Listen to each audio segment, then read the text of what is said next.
Goedemiddag, vasteloonveerders uit Wiert en de Boeteneeën. Welkom bij een nieuwe aflevering van Dag Ongeveer. Tijd is voorbij gevlogen, want het is alweer de 4e en laatste uitzending van dit seizoen. Met het programma dat zit echt hartstikke goed gevuld. Met de prins van de vasteloonvereniging, de Moezevangers van Loor. We hebben het eerste Wierter Songfestival. We hebben het 2 keer 11-jarig jubileum van het Kiskappen in Nieuwiert. De Beerster Bulkensquad en Jan van Doeren, 5 keer 11 jaar lid van vasteloonvereniging De Werkscup. Vandaag kun je ook het eindresultaat zien van de Vastelovenjoet. Saskia die neemt met de activiteiten door voor de komende week en natuurlijk ook met de Vastelovendag. En muziek, dat is er van de Broers Brothers. Welkom bij een nieuwe aflevering van Dag Ongeveer. Zo, dames en heren, Vastelovenveer het Wiert in de woonkamer. Of hey, bij Wierdenveld. Veer, kom beginnen! Ja, la la.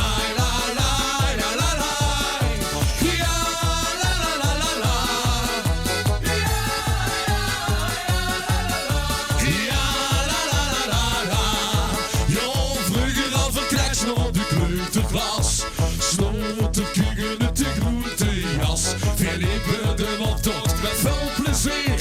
Dat is kieren genieten van de sfeer.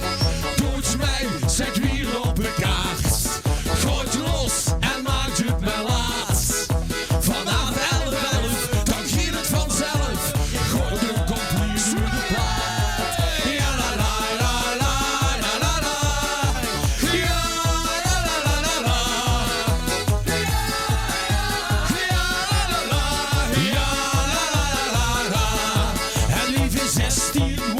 Dat was toch wat? Veel pakje ons bij een fietsje door tot in de stad. Dan zongen en dan sprongen veel als door die dagen heen. Vastelovend vele vis een keer. Doet mij, zet weer op een kaart. Gooit los en maakt het maar laat. Vanaf 11, dan giet het vanzelf. Gooit ook op hier de plaat. Ja la la la la la la la. Ja la la la la la.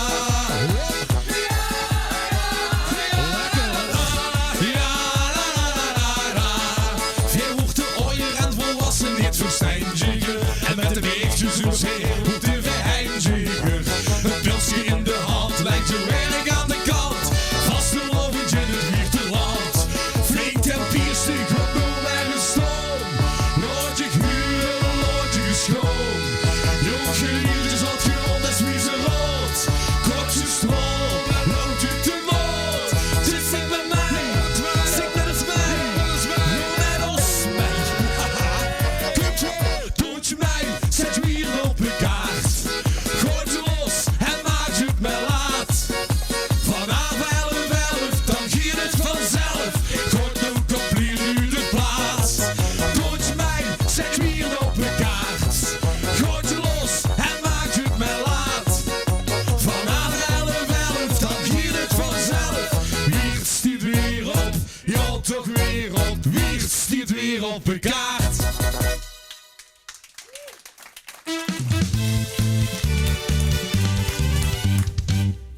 Zaterdag 4 januari is bij vasteloonvereniging de Moezevangers uit Loor Joost Meijer uitgeroepen als hun nieuwe prins.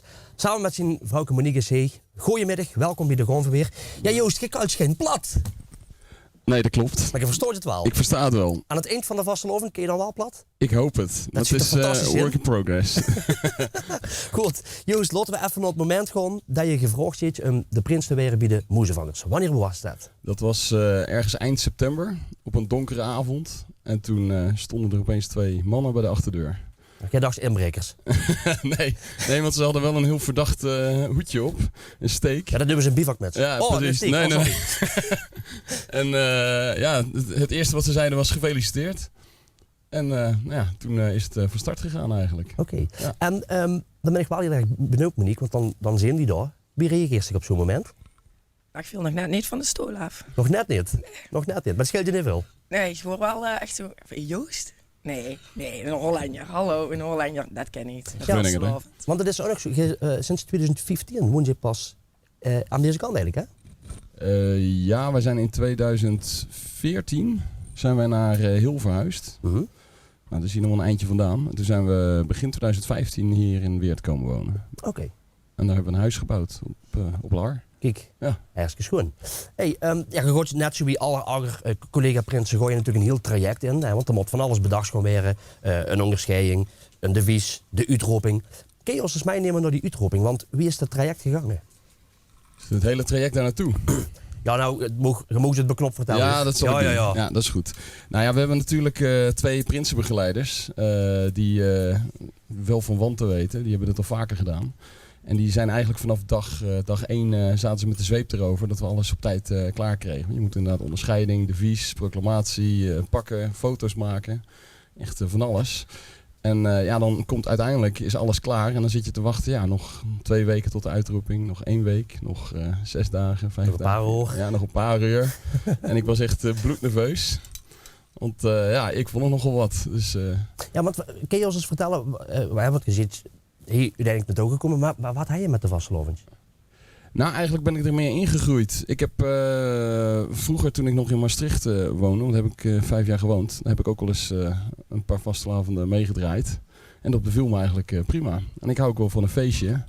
En daarom kwam ik uiteindelijk op een feestje mijn vriendin tegen, Monique. En ja, die is blijven hangen. En die zei wel van, Kan gebeuren wat vroeg of wils? laat, je gaat een keer mee naar Limburg. Kijk, En anders houdt het op. En ik zei, nou is goed. ja. En daar staan we dan. Ja, daar sta je dan. Nou, even, we moeten misschien nog even het over je werk hebben, want jij zit piloot. Ja, dat klopt. Wie is dat? Want ja, goed, er moet veel geregeld worden. Ja. Wie is dat? Wie giet zoiets dan? Ja, dat heeft me al mijn credits gekost bij de werkgever. Maar het is allemaal gelukt. En ze hebben ook heel erg behulpzaam zijn ze geweest om te helpen. Want ze snapten ook wel dat het heel belangrijk was, ook voor Laar zelf, dat het allemaal geregeld is. Want je kan natuurlijk niet hebben dat de prins er een weekend niet is. Nee. Dus, maar dat hebben ze echt super opgepakt en heel flexibel geweest. Daar ben ik ze ook heel dankbaar voor. Ja, maar dat is natuurlijk logisch. Hè? Je ziet piloot, je ziet veel van hoe dek weg. En nou moet je gewoon de hele tijd ook echt toesblijven. Ja, en het is ook dat ik normaal, dan ga ik dus weg en dan doe ik in het weekend even uitrusten. Alleen, dat lukt nu even niet. Nee, dat zit er Maar niet goed, in. dan maken we er gewoon een feestje van. Nee. Ja, Dus, helemaal goed. Wie heeft zich dat ervaren, Monique? Want dat is al wat ik zeg. Hè? Dat is een heel geregeld. Er is natuurlijk heel veel weg. Nu is er in één keer heel veel toes. Ja, maar door de week is er nog heel veel weg geweest. Dus vanaf dat is eergisteren heb ik pas vakantie gekregen. Oké. En ja, ervaren. Ik ben kei trots op hem. Dat het zo goed uit en zo goed vastelovend in Laar vuurigheid. Kijk. Had ik niet gedacht. Nee, dat is gewoon. Wie is het? Ik vroeg het aan elke prins om het stil te houden. Ja goed, ik zei al, jij zit misschien net wat dekker weg. Dus ga je er misschien nog niet veel over hoeven te kallen met andere mensen. Nou, het was heel grappig. Ik was net 2 weken gevraagd. En toen hadden we een feestje op Laar. Een verjaardag van iemand. En toen stond ik... En die hebben ook een paar kinderen. En die stonden allemaal aan de bar. Maar die zitten allemaal in de raad. Dus ik stond zeg maar als nieuwbakken prins. Die niemand wat mocht vertellen. Stond ik met de hele raad aan de bar. En dan zit je wel even van, oh, ze moesten eens weten. Ja, ze moesten eens weten. Ja, want het wordt een hele ja. verrassing voor ze. Wie mij het als allerlaatste vertelt op het moment dat je uitgeroepen ziet rommeren? De kinderen. Ja, de kinderen. Want wie oud zijn die? Nou, mijn dochter Nienke die is 7 en mijn zoontje Luc is bijna 5, die is nu nog 4. Oké. Ja, Wat vonden die ervan? ja die Ze zitten natuurlijk ook in een leeftijd dat duurt natuurlijk even, dat ze misschien echt snappen ook. Maar die dochter die snapt het wel. En de kleine man heb ik afgelopen vrijdag ook op betrapt achter de bar met het Prinsentreffen. Dat vond hij ook machtig interessant. Dus ik denk dat het allemaal goed gaat komen. Nou kijk, dat is in ieder geval de leer schoon. Kun je ons iets vertellen over uw medaille? Wie is die ontstaan? Ja, natuurlijk met haar werk, maar wie kon je op het idee? Ja, nou dat is eigenlijk een product van Teamwork. Want ik heb natuurlijk mijn adjudanten uitgekozen. En die kwamen allemaal met ideetjes. Ten eerste, ik ben zelf grafisch niet zo goed onderlegd. Dus ik heb iemand gebeld waarvan ik wist dat hij dat wel is.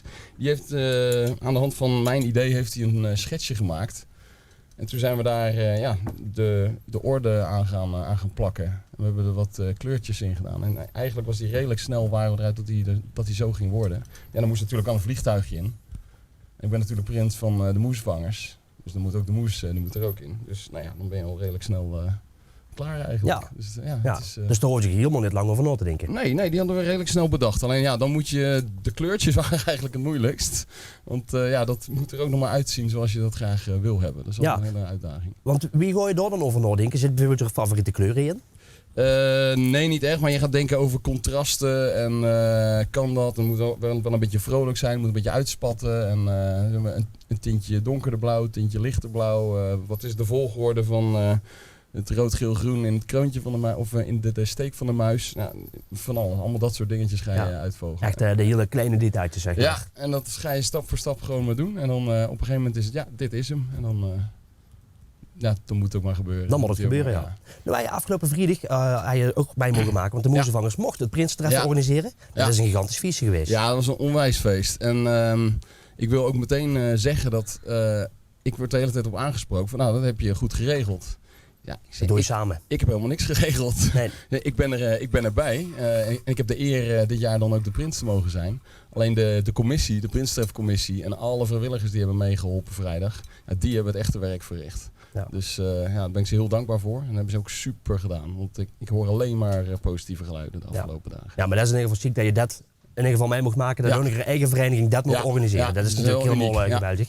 En dat is wat ik zeg. Het Vastelovend is een visie van ons allemaal. Dat doe je samen met elkaar, voor elkaar. En dan krijg je zo'n resultaat. Even over het devies, want dat is het enigste wat je in het blad doet. Ja, dat klopt. Dat vind je, dan is het klaar. Ja. Het is, dat was ook het punt van ik versta het wel hoor. Dus dat is het probleem niet. Alleen praten, dat is ook wat lastig. Ja, dat is lastig en dat klinkt niet echt. Dus toen hebben we gedacht van hoe maken we van een zwakte een sterk punt. Nou, dat hebben we dus in het devies samengevat. En tijdens het voorlezen van de proclamatie hebben we er ook nog wat leuks van gebakken. Zotten er ook wat dingetjes in het dialect? Ja, die is helemaal in het dialect opgesteld natuurlijk. En het idee was dat ik zou beginnen. En ik zou dat dan op zijn Nederlandse plat, dat klonk natuurlijk helemaal niet, begon ik eraan. En op een gegeven moment werd ik onderbroken door een van mijn adjudanten. En die gingen dan wel voor mij vertalen wat ik in het Nederlands zei. Maar dat hadden ze volledig verdraaid natuurlijk. Dus daar kwamen hele leuke dingen uit. Ik wist ook van tevoren niet wat ze zouden gaan zeggen. Dus wij vonden het heel leuk. Ja. We vonden het fantastisch. Ja, leuk. Ja, het zijn leuke dingetjes om mee te maken. Ja, zeker, ja.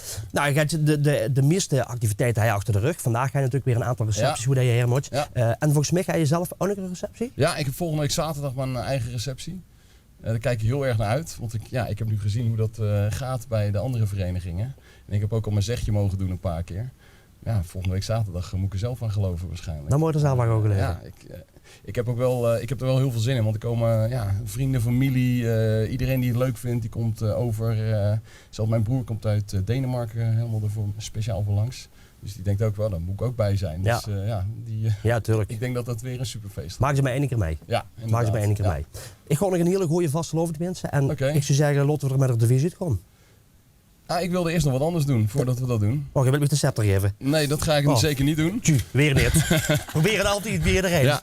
Nee, maar ik zie dat je hier heel veel mooie onderscheidingen hebt. Ja, het zijn er maar een paar van de zoveel. Ja, daar spinnen de nek op een gegeven moment. Ik weet er alles van. Maar het zijn er maar een paar, maar er ontbreekt er nog eentje. En die wil ik jou heel graag uitreiken. En daarna sluit ik af met mijn divisie natuurlijk. Helemaal goed, gaan we dat doen. Ja. Even vasthouden.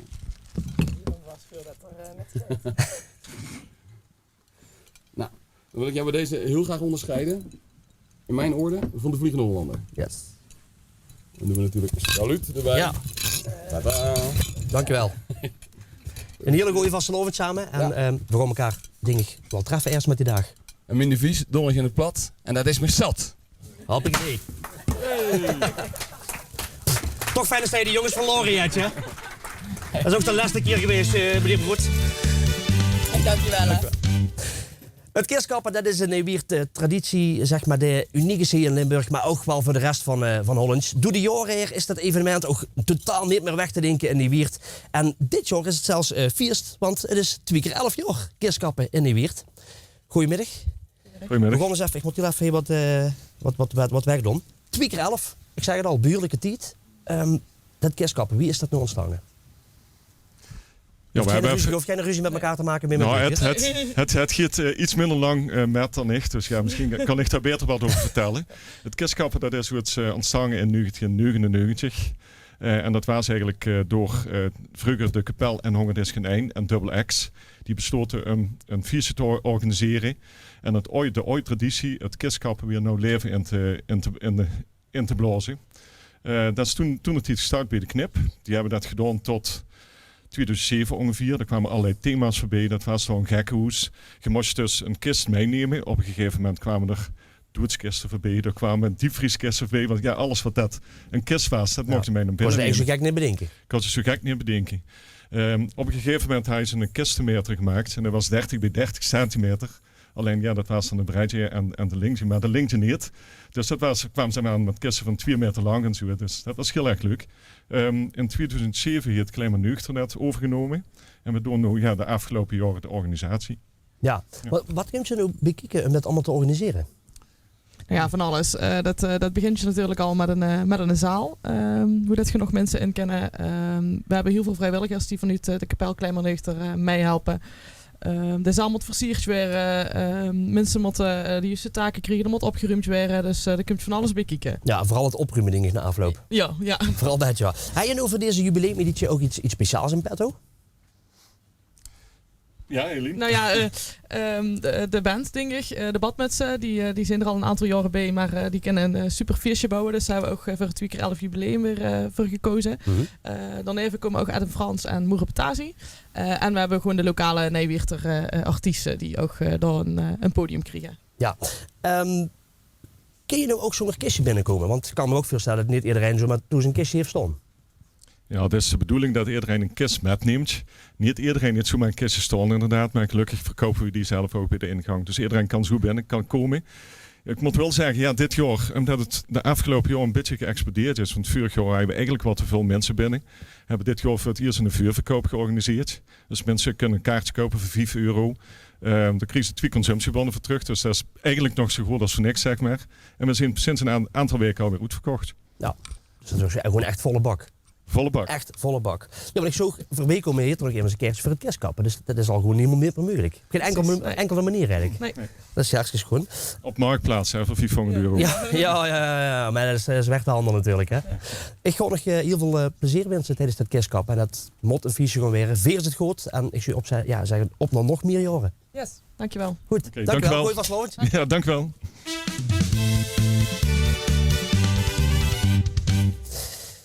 Ja, het is vandaag de laatste uitzending van Doch Ongeveer. En aan het begin van dit seizoen heb je wekelijks kunnen kijken wie het een beetje te werk is gegaan om een schoon creatie te maken voor die vastelovenddag.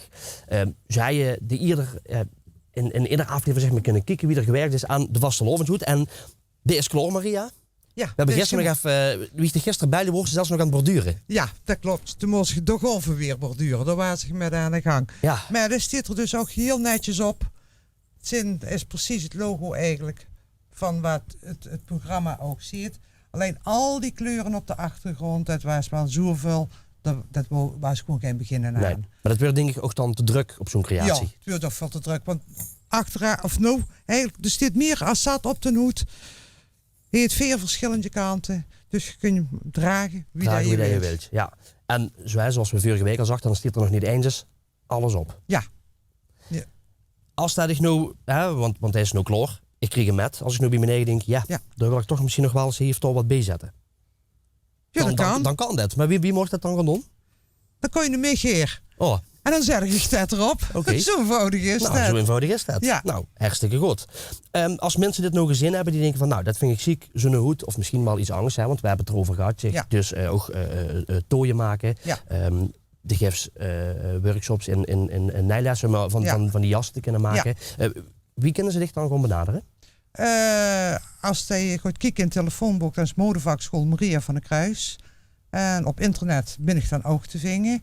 En de meeste mensen in Nijweert kennen mij gewoon, omdat ik ook al meer dan 30 jaar voor de krottenpoffers kleier maak. Nou ja, en dan zijn er meer mensen die mij kennen als ik mensen ken. Want eerder bij de krottenpoffers zit er een 225 in de zaal. En die zien me dan op het podium verschijnen. Maar ik ken lang niet iedereen die in de zaal zit. Nee. En in een dorp heb je heel veel, je moet het gewoon van mond-op-mond reclame hebben. Je kunt heel veel adverteren, maar het werkt dan gewoon niet. Nee, mond op mond blijft gewoon op een of andere manier toch altijd het beste. Ja, en zeker in een dorp. Ja. Is dat gewoon het allerbeste. En nu in maart hebben we 4 voorstellingen voor de jeugd. Ene grote voelensbijltje is het thema van dit kindertoneelstuk. Nou, het is gewoon schitterend. Het is inderdaad een grote voelensbijl. Er spelen 14 ratten. Het zijn 14 jeugdspelers. De jongste is 12. De oudste is 21. Maar dat duurt dan eigenlijk ook nog bij de jeugd. Nou, ik zou zeggen, mensen, kom allemaal kijken. Dan kun je er ook weer een hele hoop mooie creaties zien die gemaakt zijn. Want het is echt meer dan alleen dit. Ja, het is echt veel meer als alleen dit. En het najaar hebben we weer een volwassen stuk. Nou, en dat is echt meestal een stuk om een enorm school te kunnen lachen.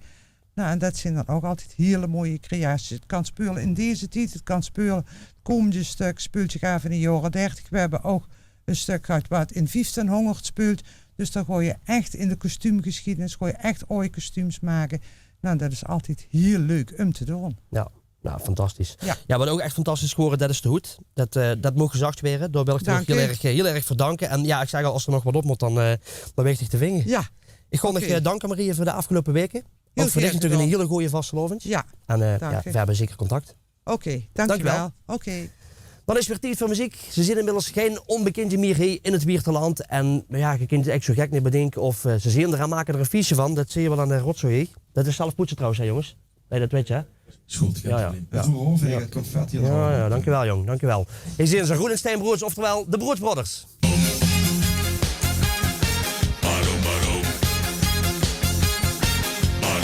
Ik kwam er gisteren op de statie tegen. Ik zag er staan op het perron. Ik dacht, die kan ik van mijn leven niet krijgen. En keek ik scheelrecht in de zon. 5 minuten ga je bekijken. Dacht ik, nu heb ik alles hier gezien. Persoon de knijp, dus niks voor te blikken. Ik weet het zeker, die vindt me te meer. Kan het zien, kan het zien. Kan het zien dat ik die ergens van ken? Kan het zien, kan het zien. Kan het zien dat ik die ergens van ken? Want volgens mij kunstig mij wel bekend vuur. Ik weet alleen niet meer hoeveel. Maar de trein die dendert snoeit toch echt door. Dus ik snel vragen wie best ik dan. Kan het zien, kan het zien. Kan het zien dat ik die ergens van ken? Waarom? Ik zie je stompen op mij afgelopen. Alweer ik op in het te lach. Stuk in zijn stom hoe mij het wat verkopen. Schok me kapot toen ze mij zag. Ik heb ik zo eens een kwartier bekeken. En dacht ik heb ik alles hier gezien. Ving op de kroon van Gesterlieke. Zo zit je veel ik met centen verdien. Kan het zien, kan het zien. Kan het zien dat ik die ergens van ken? Kan het zien, kan het zien. Kan het zien dat ik die ergens van ken? Want volgens mij kunstig mij wel bekend vuur. Ik weet alleen niet meer hoeveel. Met de trein die dender snoemt toch echt door. Dus ik snel vragen wie best ik dan. Kan het zien, kan het zien. Kan het zien dat ik die ergens van ken? Beetje snel. Kan het zien, kan het zien. Kan het zien dat ik die ergens van ken? Kan het zien, kan het zien. Kan het zien dat ik die ergens van ken? Kan het zien, kan het zien. Kan het zien dat ik die ergens van ken? Kan het zien, kan het zien. Kan het zien dat ik die ergens van ken? Oh, dankjewel. Hey Rob. Ja, hallo. Even schuiven. Ja, dat is... Oh, niet op de kabel ontstonden. Klos. Ja. Ik ben geen log meer. Oh nee, dat is wat anders. Hey, Roel, Stijn, vertel eens even. Wie is nou het idee ontstaan dat je dacht van nou, laten we eens wat met elkaar gaan zingen op een bühnes? Ja, dat dateert van een paar jaar terug eigenlijk. En ooit deed ik zelf wel eens helemaal alleen samen met die aan het Liedjesfestival in Wiert. Maar dan zie je maar een lijn. En daar is niet heel veel aan. En Stijn dat trok dan zelf ook dat Wierterland door. Want hij deed eigenlijk hetzelfde. Maar we waren eigenlijk nooit tot het besef gekomen. 2 weten meer dan 1. Dus we zijn samen Wieter gegaan. En daar hebben we gruwelijk veel plezier aan. Ja, want Wim van Ugg kun je met de ideeën, of allebei, of Wim schreef het meeste? Leg jij dat maar eens uit wie dat werkt. Leg jij het maar eens Hoe uit. dat werkt. Eigenlijk kunt roelen met de ideeën. Of ik stuur een pleitje door waar ik ergens huur. En zeg, hey, dit is misschien wel leuk voor te gaan doen. En dan stuur ik dat naar Roel door. Want ik met teksten, huurt je net al. Ik vergeet hem altijd. Maar daar ben ik helemaal niet goed in. En dan gaat Roel nog iets pakketjes opmaken. En eigenlijk kan ik alleen maar zeggen van, dit is niks. Of ja, dit is echt leuk. Dat gaan we doen. Ja. En als je echt niks is, Roel? Even pech. Dan heb ik pech, ja. Ja, want hij ramt door. Stijn is wel de jongste, maar toch duidelijk de baas, ja. Maar toch duidelijk de baas, oké, ja. Hey, ja, duidelijke taakverdeling. Jij hebt met gedaan ook aan het WVLF. Wie denkt er zelf over om eens een keer met te gaan doen aan het LVK? Ten de lastige. We hebben inderdaad vorig jaar met gedaan aan het WVLF. En het LVK dat is natuurlijk de grootste bund die er in de provincie is. Maar Zou je het willen? daar zijn we nog niet helemaal aan uit met de tweeën. Wij vinden het vooral heel leuk om hier in Wiert en in de Boeteneien gewoon op die gezellige zaterdagavond, vuur de vastelavond, de mensen te amuseren. En wij denken dan sta je aan het LVK met gaan doen. En zeker met onze kwaliteiten. Dat wij zullen nog een kans maken om te winnen natuurlijk. Och nog eens, ja. Ja, dat gaat wel een hele agenda eraan iets natuurlijk. Ja. Moet je dat willen? Ik weet niet. Ik weet het niet. Nee. Over de agenda gesproken, wie ziet er seizoen er nou uit? Ja, eigenlijk hebben we de drukste tijd erop zitten. Maar aangezien dat ik ook nog wat pleetjes draai links en rechts, weet je, dit altijd te combineren. Dus dat tijd wordt jaarlijk wat drukker met die dag. En dan doen we links en rechts. Wie er 11 die het nog op het programma bijvoorbeeld. En ja, ik kan het zo even niet bedenken. Nee, maar de grootste dingen heb je eigenlijk allemaal achter de rug. Ja. Volgend weekend hebben we het op zich een rustig weekend te vastelovenddag zelf. Maar dat is ook bewegen zelf volstiger. Maar dan vanaf maandag, dinsdag, dan stiert er weer het een en ander op het programma voor ons. Nou, hartstikke chic. Ik ben ook heel blij dat je een schone rotzooi ervan maakt. Dat is niet mijn idee, hè? Nee, we geven het dadelijk een afloop in de bezem en dan, dan los je het maar op. En als hij dan toch iets, dan doe ik nog maar een nummer. Allee dan. Allee dan. De Broers Brothers. Dank je, Rob. De zin van die dag. En dan denken ze weer heen, wat heb ik gisteren toch gedaan? En Wim kan me dat nou vertellen. Wat ik gisteren heb uitgespoekt. Hier even de kroeg in. Hier even op stap. Verzoek je niet te gek doen. Maar even naar de stad. Van de een komen de hanger. Het liep weer uit de hand. Een stukje van de film kwijt. Wie ben ik heen beland? Was Stijn gauw opgebeld? Oh ja? Want ik wil het toch wel weten. Goed, wat wil je weten? Oh, gij had geen benul. Daar heb ik eigenlijk al wat ik heb uitgevrieten. Maar wat hier dan? Hey, vanmiddag ben ik gewoon weer. Weer op Prinsen. Op weer de gezelligheid, yo! Wim kan ik vertellen wat ik gisteren heb gedaan? Heb ik me wel gedragen? Kon je me wel verstaan? Ik weet niet alles meer. Ik ga een glaasje op. Of waren het die shotjes, alles blijkt en smaakt naar droom? Wim kan ik vertellen wat ik gisteren heb gedaan? Geen geld meer op het tas, mijn kleieren op de maan. Niet veertje aspirintje, nog altijd cupcapin. Doet me maar gauw een pilsje, het beste medicijn. Vanavond weer de hort op, scheid je met dat gekloerd. Een pilsje meer of minder, de dorst is meters goed. En mocht je het vergeten, altijd feest. Vroeg je meer naar die gasten, vond je mich niet juist een beest. Wem kan ik vertellen wat ik gisteren heb gedaan? Heb ik me wel gedragen? Kon je me wel verstaan? Ik weet niet alles meer, ik haal je glaasje op. Of waren het die shotjes, alles blijkt en smaakt naar droog? Wem kan ik vertellen wat ik gisteren heb gedaan? Geen geld meer op het tas, mijn kleieren op de maan. Mijn veertje aspirintje, nog altijd kipkepin. Doet me maar gauw een pilsje, het beste medicijn. Oh, lekker zo'n stukje, lekker wat bewegen. Of goed er een zweet aanvegen, want je ziet er weer uit, hè. Altijd zijn je met dit. Lekker een beetje zo.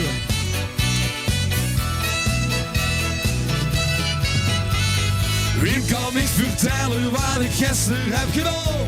Geen geld weer op de tas, mijn kleieren op de maan. Mijn viertje aspirintje, nog altijd kipkepien.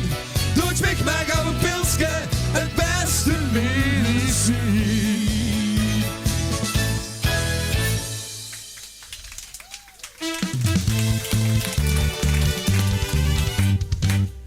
Vasteloonvereniging De Beesterbollen is de laatste jaren flink aan het groeien en goed vertegenwoordigd ook bij de vastelovens in Weert, maar ook verder boete.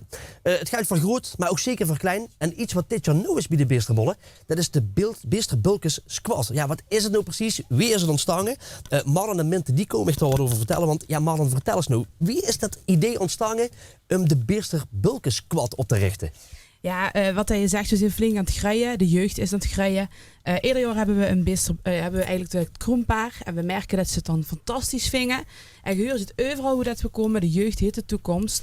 Maar dan betekent het ook tijden wat mij moet doen. En niet nog de laatste dinsdag afscheid nemen en dan afscheid blijven. Dus daarom hebben we de Beesterbulkes Squad opgericht. Dat het oud kroonpaar en een gevolg gewoon nog lekker mee kunnen feesten. Ja, maar dat is eigenlijk ook wel iets hoe dat eigenlijk eerder vereniging mee te maken heeft. Hè? Want je zit of in de jeugdrood, hè? Je hebt dan een Beesterbulkes Squad.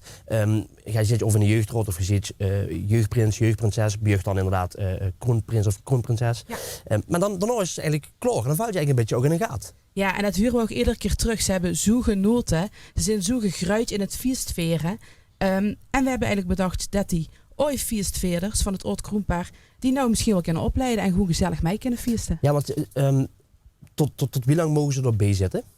Ja, we zitten nu heel erg in ontwikkeling, dus wij zullen nu zeggen tot 18, want dan kun je bij de groeten eigenlijk.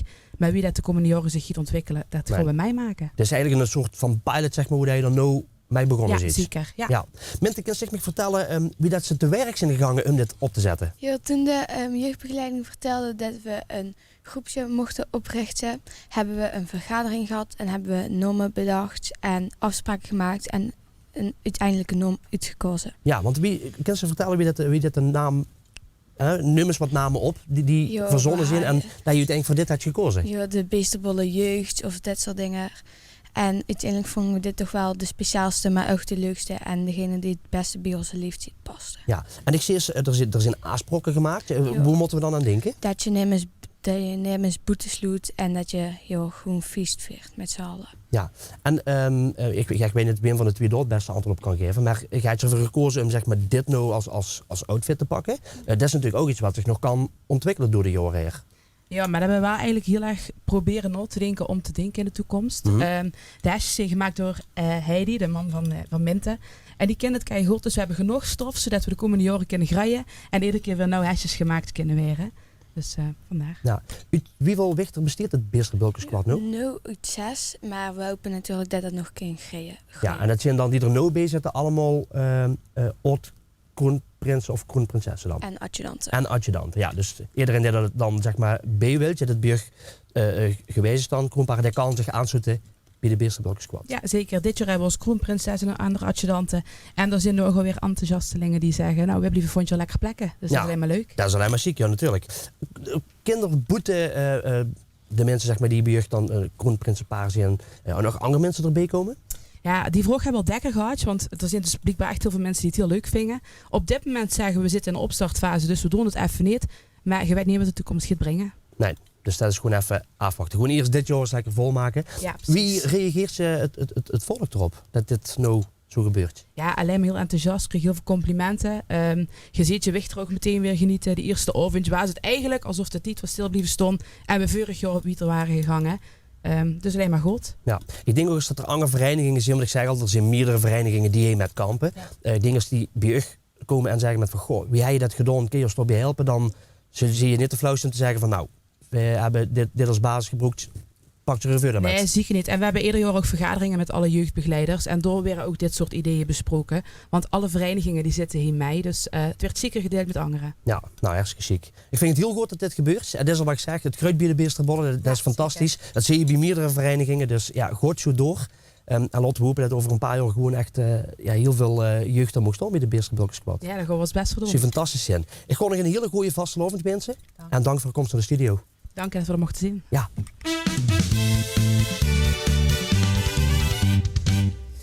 Ja, nadat Duncan Lawrence het Songfestival naar ons land heeft gehaald, besloten de dames van VV Geinepongel bij ons in ons eigen stadje Weert het eerste Weerter Songfestival te gaan organiseren. Ik heb Renate en Karen bij me gestaan. We moeten misschien eerst even terug naar vorig jaar, want toen had je de eerste vrouwelijke... Eerste Weerter Prinsesverkiezing gehad. Ja. Wie kon je toch iedere keer op dat soort ideeën? Brainstormen. Brainstormen? Ja, brainstormen en kijken wat leuk is om te gaan doen. Mm-hmm. En om mensen naar je toe te trekken, leuke avond te organiseren, groot feest. Ja, want kun je eens uitnemen wie dat dan zeg maar nou dit idee ontstaan is om echt dat Songfestival te gaan organiseren? Nou, vorig jaar kwam echt van de burgemeester en Vanida Kadra af. Hè? Die geopperd in de rood dat er maar eens een eerste Weerter prinses moest komen. Mm-hmm. En daar hebben wij op ingespeeld. En dit jaar was natuurlijk de winnaar Duncan Lawrence. En dat was voor ons een inkopper om het eerste Weerter Songfestival te gaan organiseren. En vandoor. Ja, kun je eens vertellen wie dat zo'n dag eruit gaat zien en wie dat allemaal in zijn werk heeft? Want dat vindt volgende week plaats. Ja. Wij hopen op heel veel aanmeldingen. We hebben er al een aantal. Maar ik zag net de Broedsbrothers. Die zijn ook van harte welkom om bij ons op te treden en mee te doen aan het Songfestival. Het gaat lopen. Iedereen is enthousiast. Ja, en dat mocht dan, het mogen dus echt iets nieuws zijn. Het mogen een bestond liedje zijn. Dat maakt eigenlijk allemaal niks uit. Nee, het mogen inderdaad alles zijn. Het mogen in het Nederlands zijn, het mogen in het Weerts zijn, het mogen in het Chinees zijn. Het maakt niet uit. Het mag playback. Het mag ook zelfs playback. Iedereen mag meedoen en we maken er weer een hele gezellige avond van, denk ik. Ja, dat is natuurlijk belangrijk. Neven dat mensen er zelf aan mee kunnen doen, heb je ook nog gastoptredens? In zoverre Erik Fikke doet mij. We hebben gewoon gevraagd van als je zin hebt, doe het gewoon mij. Mm-hmm. En Ed en Frans die komen ook nog even langs. Dus Oké. Heb je ook een prijs verbonden aan het evenement? Dat immers ook echt wat kan winnen? Ja, we hebben een eerste prijs. En natuurlijk de eer. Ja, nee, natuurlijk. Absoluut, ja. Van dit unieke evenement. Hè? Ja, dat ja. Nou, dan natuurlijk een belangrijke vraag. Is er entree? Of kan iedereen gewoon zo lekker binnenlopen? Iedereen kan binnenlopen. Het is gewoon in de tram, zoals iedereen weet. Vrijdag 21 februari vanaf 11:08 aanvang. En je moet ook nog ter plekke bedenken van ik wil toch hier meedoen. We willen hier natuurlijk van tevoren een beetje weten hoeveel mensen we kunnen verwachten. Tot we ook een beetje een goede planning kunnen maken. Maar verder, iedereen is welkom. Ja, dus je hebt een aantal aanmeldingen al, maar als dat immers op dat moment zit van ik wil ook heel graag meedoen, dan kan het gewoon. Ja. Geen enkel probleem. Ja. En een zeer deskundige jury hebben we ook. Oh, oké, vertel. Ja, Geert Gabriels. Ja. Mieke Thijssen. En Mieke Wegels, de eerste Weerter prinses. Ja. Oké, kijk, hartstikke ziek. Maar ik ben heel benieuwd wie dat gaat bevallen. En we zijn natuurlijk ook heel erg benieuwd of het dan natuurlijk volgend jaar weer een vervolg gaat krijgen. Ja, dat zal weer afhankelijk zijn van hoe je het dit jaar loopt. Vorig jaar wordt een goed succes. En we hopen natuurlijk dat het dit jaar ook weer een heel goed succes wordt. En afhankelijk daarvan, het is ook voortgekomen dat heel veel mensen het zo leuk vonden. Dat ze ook echt zoiets hadden van, jullie moeten volgend jaar echt weer iets organiseren. En Marcel en Peter van de Tram, die zijn ook wild enthousiast. En die helpen ons ook op allerlei manieren mee. Dus dat is ook hartstikke fijn. Het scheelt dus die zonnig heel erg open voor dat soort ideeën. Absoluut, dat lekker allemaal levendig. Ja, dus de Tram is ook als police geworden. Dus dat is ook heel erg fijn. Dus we kijken er naar uit en we hebben er heel veel zin in. Nou, fantastisch. Laten we hopen dat het een enorm gaaf evenement mag worden. En ik zeg al, ook hopelijk een schoon vervolg. Inderdaad, dat hopen we ook. Ja. En natuurlijk voor de grote optocht, nummer 29. En dus kon je allemaal kijken op zondagmiddag. Ja. Kost je alle medewerkers nog beren, dat snap ze, hè? Dan zijn we er met z'n allen. Ja. Dan zijn we er met z'n allen. Oké. Hey, hartstikke dank dat je naar de studio zit gekomen. Ik ga nog heel veel plezier wensen. Maak er gewoon een schoon feestje van. Maar dat moet ding gewoon gelukkig als ik dit zo hier. Goed maar doen. Dankjewel. Ja. Dankjewel. Dankjewel. Wat is er vandaag en de komende dagen allemaal te doen in het vastelovendland? Nou ja, dus die om de evenementen op een reken te gaan zetten. En dat gebeurt natuurlijk door Saskia Meulen.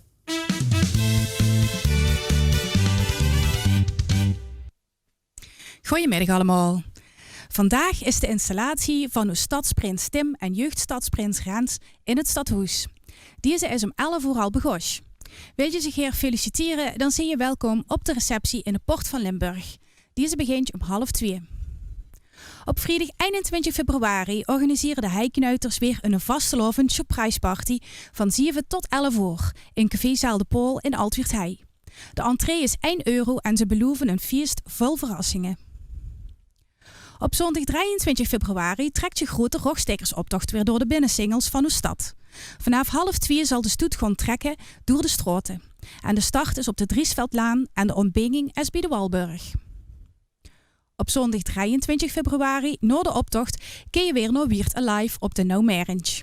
Er komen verschillende artiesten en spik en span winnaars van het LVK van dit jaar zullen ook van de partij zijn. Het begint rond 11:03. Ook op zondag 23 februari is weer het Feestcafé in Zaal Centraal van Nieuweert. Entree is gratis. Het wordt weer een goed spektakel met veel artiesten.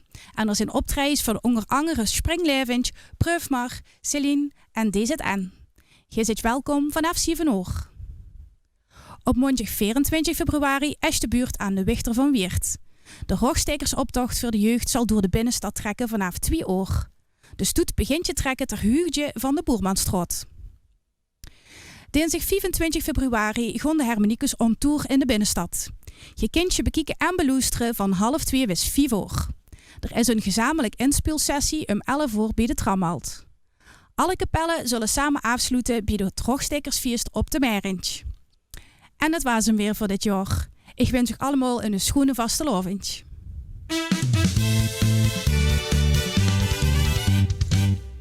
Ja, dankjewel Saskia om ons op de hoogte te brengen van alle activiteiten voor dit vastelovenseizoen.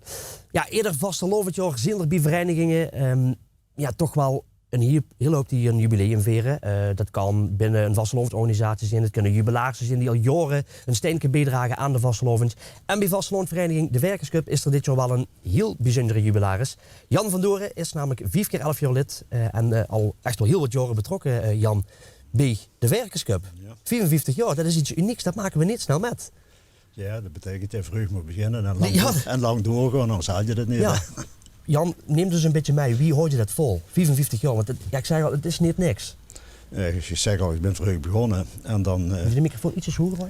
En dan bij alle activiteiten actief aanwezig zijn, dan hoor je dat vol. Ja. Dan blijf je bij de vereniging overal bij betrokken. Ja. Wie is het allemaal goed eens begonnen, Jan? Ja, vroeger was ik lid van de handboogvereniging en daaruit is die vereniging de Werkerscup ontstaan. Eerst was het de Vrolijke Treffers en later jaren wordt het de Werkerscup. Ja, en weet je nog wat hij als allereerste voor de vereniging heeft gedaan? Ja, glazen ophalen, dat begon het mee. Ja, dat begon het mee. Ja, jij hebt natuurlijk door de jaren heen wel ook echt verschillende dingen gedaan bij de vereniging. Kun je ons eens wat dingen opnemen? Nee, weet je, een jaar of 20 jaar was denk ik ongeveer, zat ik al in het bestuur als secretaris penningmeester. En ik ben van het begin af aan bij Rood van Elf geweest, daar ben ik heel lang bij geweest. En later waren er zoveel aanwas bij de Rood van Elf, ben ik een stapje terug gedaan. En toen ben ik bij het convent gekomen. En dat zijn allemaal Rood van Elf leden. Ja, uit wieveel man bestaat zo'n convent? Ja, dat wisselt je. Man of 10, 15. Ja. Dat wisselt, ja. Okay. En ja, de Prinsenwagenbouw en rijden, dat heb ik al altijd gedaan vanaf dat er een optocht geweest is. Dus mijn van dit jaar voor de 43ste keer. En dat altijd met een spiksplinter tractor van de firma Intrak van mijn vorige werkgever. Ja. Dus dat betekent dat de eerste tractor waar ik mee gereden heb, dat hij inmiddels oldtimer is en ik ook. Ja, goed. Maar daar moeten we allemaal een keer aan geleverd natuurlijk. Ja. Hey, wat is nou het schoonste, Jan, wat je in al die 54 jaar voor de vereniging hebt gedaan? Ik kan me voorstellen dat het meerdere dingen zijn. Je moet ook, wat mij betreft, meerdere dingen opnemen. Maar waar is zich tot nu toe echt het meeste bijgebleven? Ja, dat is eigenlijk met de Wichteroptocht, de Prinswagenrijden, dat heb ik altijd heel leuk gevonden. Ja. En dan het entrywerk aan de deuren, dus kassenwerk. Ja, dus dan hebben we voor de bonte oven en voor de seniorenmiddag. En wie gisteren nog bij het jeugdboerenbal, dat is perfect. Ja, dat is altijd schoon. Dan zie je iedereen binnenkomen, dus ik heb veel mensen zien gewoon eens komen. En, we mogen gerust zeggen dat je gewoon eigenlijk ook een heel schoon visitekaartje ziet van de Werkerscup. Want je is een belangrijke factor voor die mensen door binnen te halen. Ja. Dat moet ook gezegd worden. Dan moeten we ook heel even terug naar het moment van de bonte oven. Want ja, toen zie je echt wel behoorlijk groot in het centrum gezet door niet alleen de Werkerscup, maar ook door de BCL? De BCL is ook bezig. Ja. Wie heb je de oven beleefd, Jan? Ja, ik heb zoveel geel laten gaan. Ja. Dat ging, ik vond dat het perfect geregeld was. Ja. Nu ken ik je natuurlijk een beetje en jij had gewoon heel eerlijk gezegd van voor mij hoeft dat allemaal niet, want het is heel normaal dat je wat doet voor een vereniging. Maar dat moet toch een bijzondere ervaring zijn geweest. Nou ja, het is natuurlijk, 55 jaar is niet niks. Hè. Nee, zeker niet. Zelf denk je er niet zo van, maar dan weer op feiten gedrukt dat het voor zijn mensenleven is. Hè. Ja. Nou, heb je ook een heel schoon steek gekregen. Ja. Een gouden. Zeggen ze dat er veel goud in zit, die voelen het zwaar geworden. Ja. Stel je aan het eind van de dag zoen hebt, dan weet je helemaal dat het is geweest. Heb je het boete de ovens zo gehuldigd ziet, heb je daar nog wat mee gedaan? Of heeft de vereniging er nog iets met gedaan? Of workshop misschien nog gedaan? Nee, dat is, op de oventje hebben ze een beetje in het zonnetje gezet. En dan heb ik een beetje in de belangstelling gezeten door de badkrantjes en met wat interviews en zo wat. Ja. Je kunt er nog wel even tegenaan. Of zei je van... Ja, ik ben aan het sparen voor 6 keer 11. Hè. Ja, dat is natuurlijk fantastisch. Ik begin er hier al met een nauwe kneel te zetten, dus ik wil me een beetje reviseren in door. Ja, dus het is zo langzaam weer een beetje opgebouwd, om het even zo te zeggen. Met de mobiele beleefd al, ja. Ja, 55 jaar, je zegt het al, het is niet niks. Als je dat nou een klein beetje mocht samenvatten, hoe je erop terugkijkt. Maar wat zou je dan als eerste zeggen? Ja, dat is zo niet maar zeggen wat ik op moet zeggen. Ja, ik denk dat eigenlijk alles wat je doet binnen zo'n vereniging, dat het gewoon enorm ziek is om dat te doen. Ja, ik ben altijd actief, bij alle activiteiten gewoon actief bezig geweest. En zodoende blijf je erbij huren. En je kunt ieder jaar komt dat gewoon overheen. Dat is een vast ritueel. Ja. Nou, ik vind het fantastisch, Jan, dat je hier zit. En misschien ook even wel heel leuk om te vragen, want jij ziet zo lang dit al van die vereniging. Je ziet door de jaren hier ook best wel wat veranderen. Ja, de jeugd heeft veranderd. Het andere invloeden. Ja. Dus, maar je sloot je wel heel... Ik stond er heel voor open en dat komt omdat ik altijd meegedaan heb. Dus ik ben er samen mee opgegroeid. Dus niks bijzonders voor mij dan eigenlijk. Nee, dus je weet gewoon ook dat het blijft gewoon continu veranderen. En dat wordt natuurlijk ook met allemaal levenshistorieën. Ja. Ik vind het fantastisch, Jan, dat je naar de studio zit gekomen.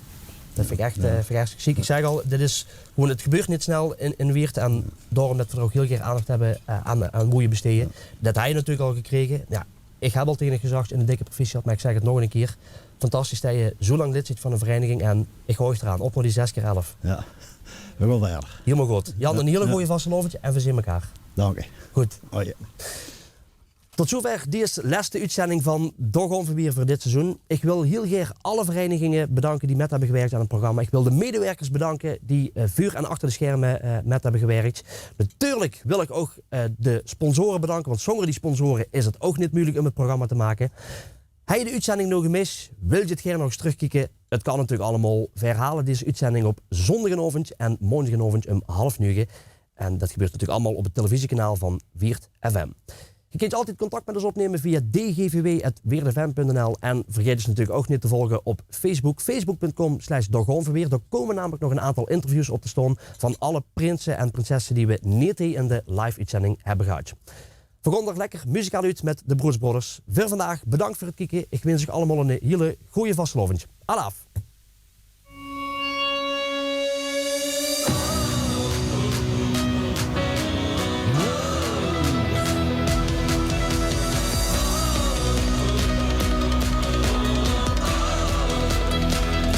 Let stond nu vast bij Maris, het duurde te lang.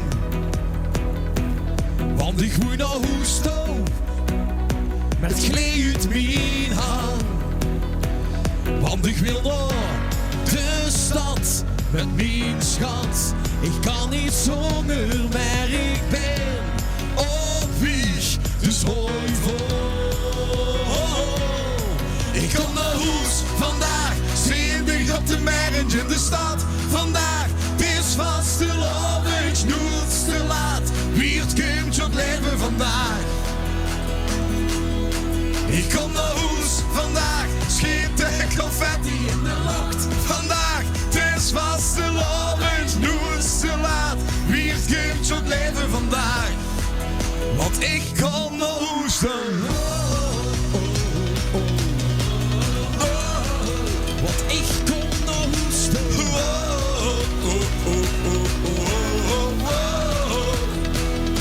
Ga niet meer op vakantie. Ik ben vlever aan hoes. Ik loop toch eens rond en rond en rond. Maar ik denk aan toes. Want ik wil naar de stad met mijn schat. Aan de kant, ik kom eraan. Op wieg, dus hoi vrouw. Ik kom naar huis vandaag. Zit op een berg in de stad. Vandaag, het is vast te lovens. Nu het te laat. Wie het komt tot leven vandaag. Ik kom naar huis vandaag. Schiet de confetti in de lucht. Vandaag, best vast te lovens. Nu het te laat. Wie het komt tot leven vandaag. Want ik kom naar huis dan. Want ik kom naar huis dan. Stijn uit James. Al vroeg op de dag is heel weer aan het feesten. Er ook zo verslaat dat ruimen.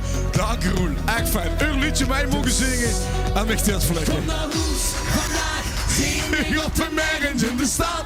Vandaag, het is vast te lovend, nu het is te laat. Wie het komt tot leven vandaag. Ik kom naar huis vandaag. Schiet de confetti in de lucht. Vandaag, het is vast te lovend, nu het is te laat. Wie het komt tot leven vandaag.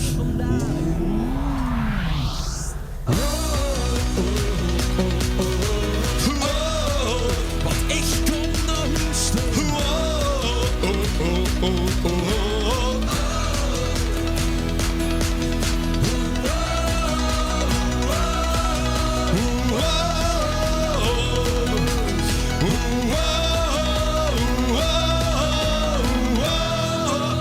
Wie het vast geloven samen.